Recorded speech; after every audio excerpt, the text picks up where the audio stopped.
The GIP3 Hydrogen Generator.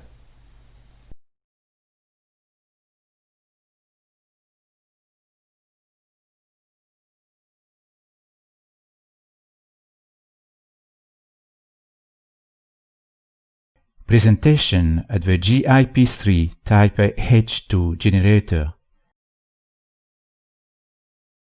The GIP3 Type Hydrogen Generator comes complete with its trolley and a wooden crate of accessory comprising protective goggles and gloves to wear when handling the alkaline charge, a small funnel used to fill the basket with silicone granules, a large funnel used to put the water and the alkaline charge mixed with the primer in the generator, a scoop to handle the silicone granules, a brass brush to clean the silicone basket, an adjustable wrench to open and close the cap and to replace the safety disc if necessary, a bucket with spout and hole to measure the quantity of water needed for the reaction and which is also used for the silicate residue when the generator is emptied, a set of cables and a ground rod to earth the generator, a poker to mix the alkaline charge and the primer, comprehensive technical instructions. The GIP3 Type Hydrogen Generator comes fitted on its trolley with a closure system fitted with a filling valve and a basket to take the charge of silicone granules. The alkaline charges and silicone powder primer charges are delivered in a wooden crate. Each crate contains 6 alkaline charges and 6 primer charges. In order for the chemical reaction to take place, 1 bucket of alkaline charge and 1 cartridge of pre-measured silicone powder primer are needed, along with a basket of silicone granules.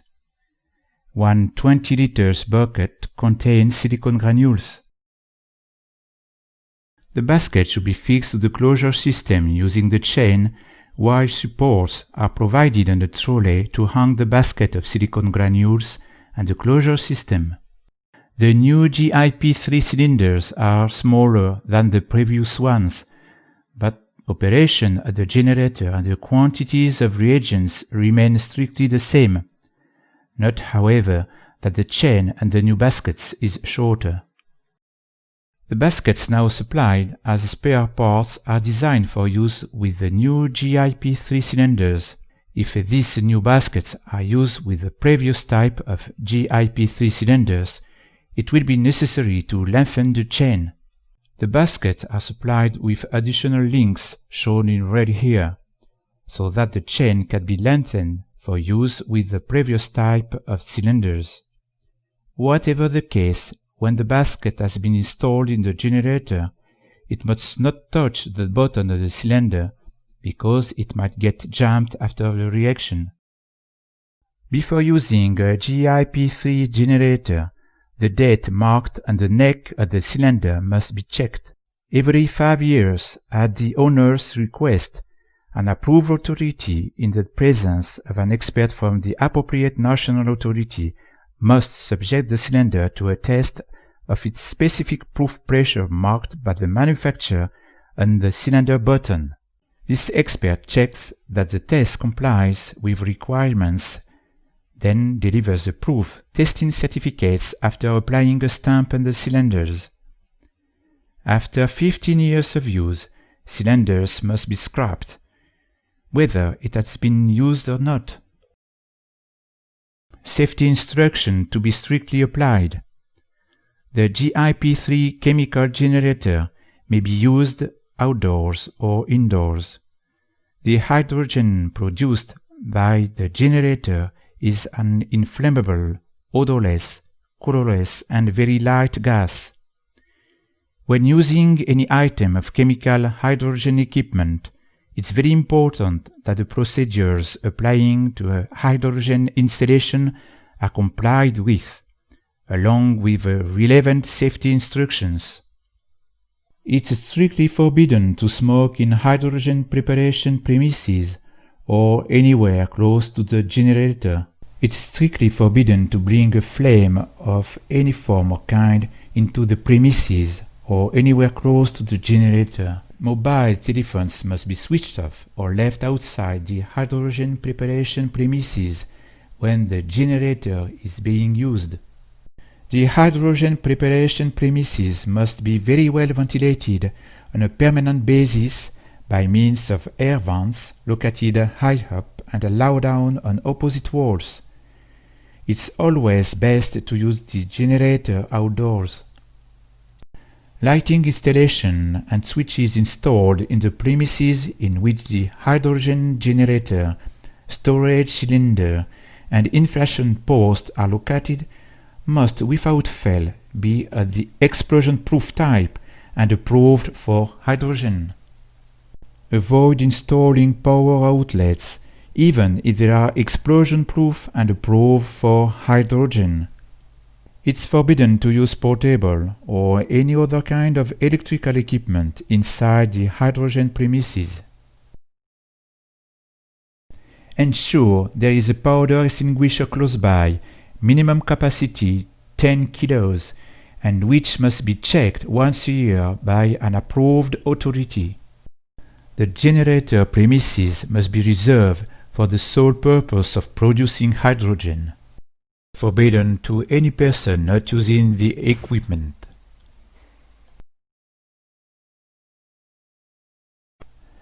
Earthing. In order to prevent any risk of a fire breaking out due to spontaneous formation of electrostatic electricity, the GIP3 hydrogen generator must without fail be used with the earthing system supplied with the equipment.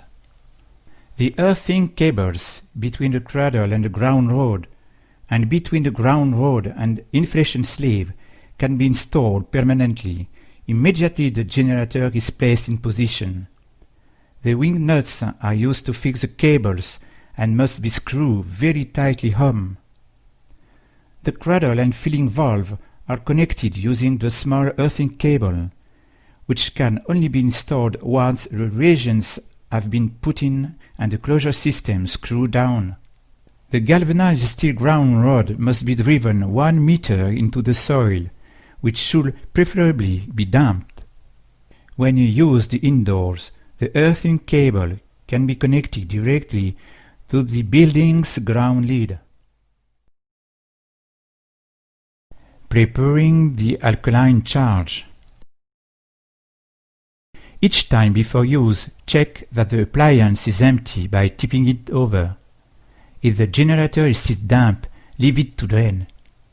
If no liquid runs out, replace the generator in its original position and fix it to its trolley using the fastening provided at the bottom of the cylinder.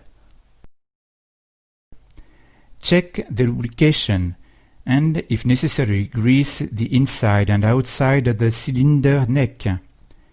Check that the closing cap seals are in good condition and that the safety disc is properly installed. Check that the closure system screws home easily, with only gentle friction on the cylinder neck. The silicon granules are packed in a 20-liter bucket, which is sufficient to fill 12 baskets. The basket acts as a measure in order to dispense the right quantity of silicon granules. To fill the basket, unscrew the end, install the small funnel on the basket, and fill it with silicon granules using the plastic scoop provided. Once full, screw the basket and back on. The silicon charge is now ready, and the basket can be replaced on the trolley with the closure system.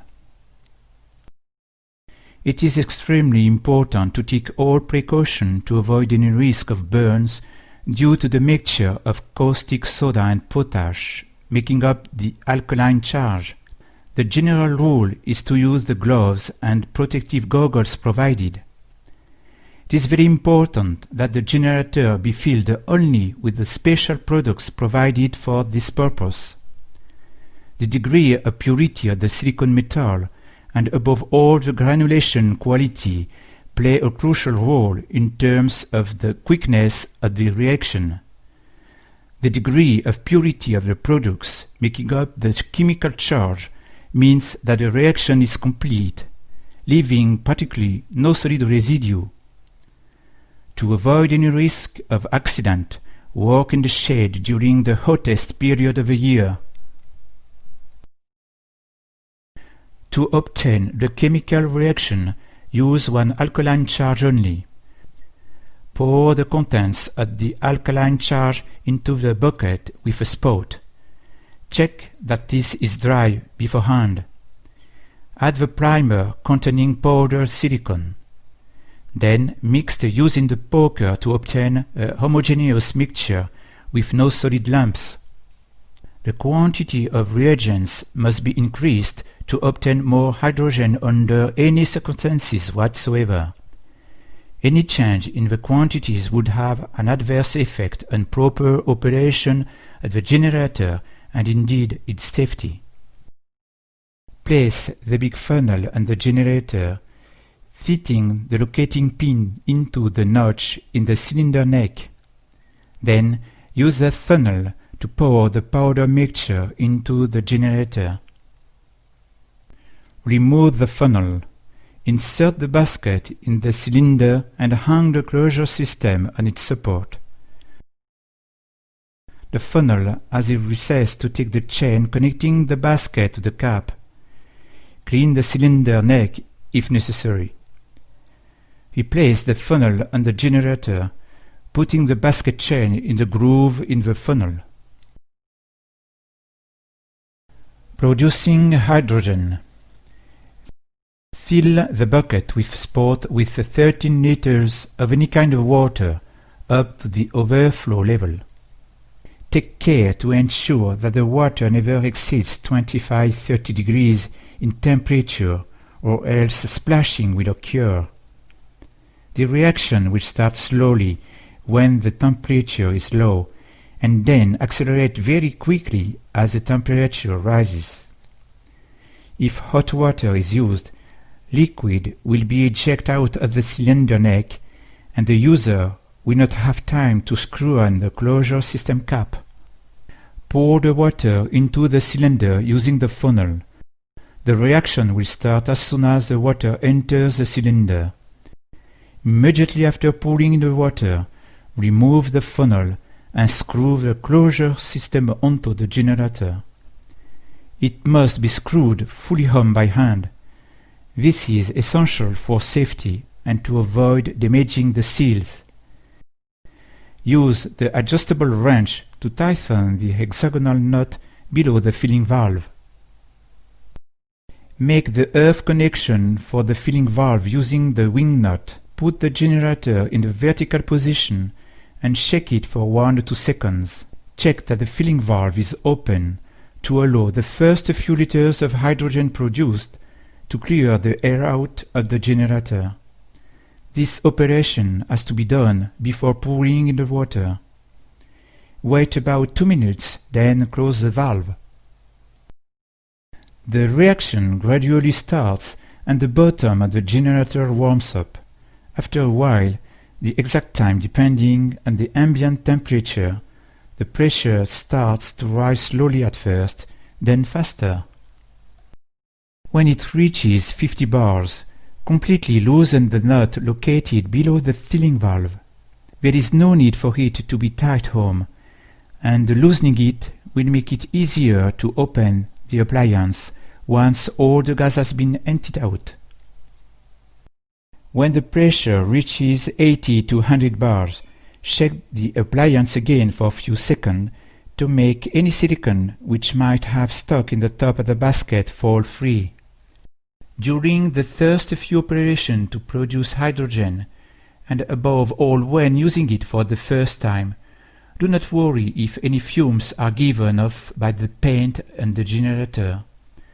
The heat produced by the chemical reaction can reach about 250 degrees, and it's normal for fresh paint to give off fumes at this temperature. The pressure can reach a maximum 130 to 140 bars after between 15 and 30 minutes. After this, when the pressure goes down slightly, this means the reaction is practically finished. Hydrogen can be drawn off immediately, but the gas collected contains considerable quantities of steam due to the fact that the generator is hot. In addition, if gas is drawn off when hot, the closure system seals will be damaged prematurely. When the appliance has cooled down, the pressure drops to about 100 bars. Using the gas inflation of a balloon. Once the generator is under pressure, it can be stored for several weeks in a vertical position, just like a standard gas cylinder. The cylinder must in no case be stored or transported horizontally when it is full. An anti-static hose must be connected to the outlet and the closure system to draw off the gas. If the inflation sleeve or table are made of metal, they must also be earthed in order to prevent any risk of sparks due to static electricity. For the same reason, it is preferable to wear cotton clothing when inflating the balloon. The cylinder produces 3 cubic meters of hydrogen for each charge of reagent, which is sufficient to inflate several pilot balloons or one sounding balloon. Emptying and rinsing. As soon as all the gas has been drawn off from the generator, the cylinder must be emptied and rinsed. This operation must take place immediately because the residue left by the reaction harden on contact with air, making them impossible to remove from the generator. Check that there is really no residual pressure of hydrogen in the generator by opening the filling valve completely. Completely unscrew the nut below the filling valve.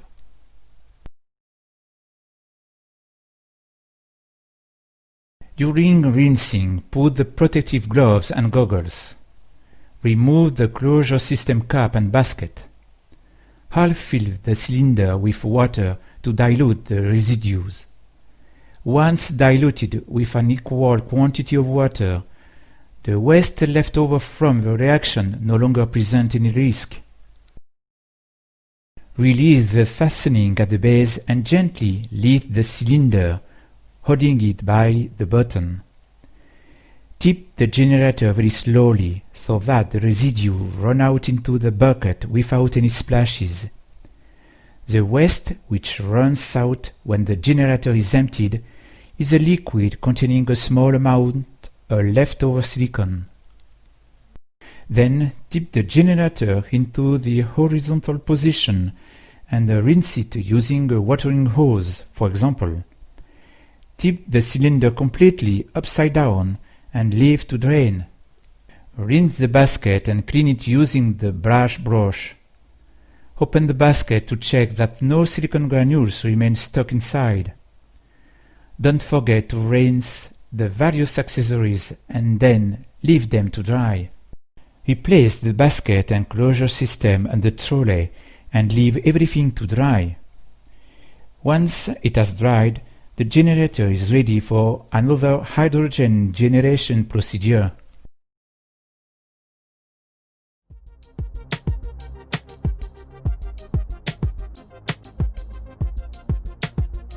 Thank you for viewing this training video on how to use the GIP3 type chemical hydrogen generators. Please do not hesitate to contact us for more details or other information concerning our range of chemical and electrolytic generators.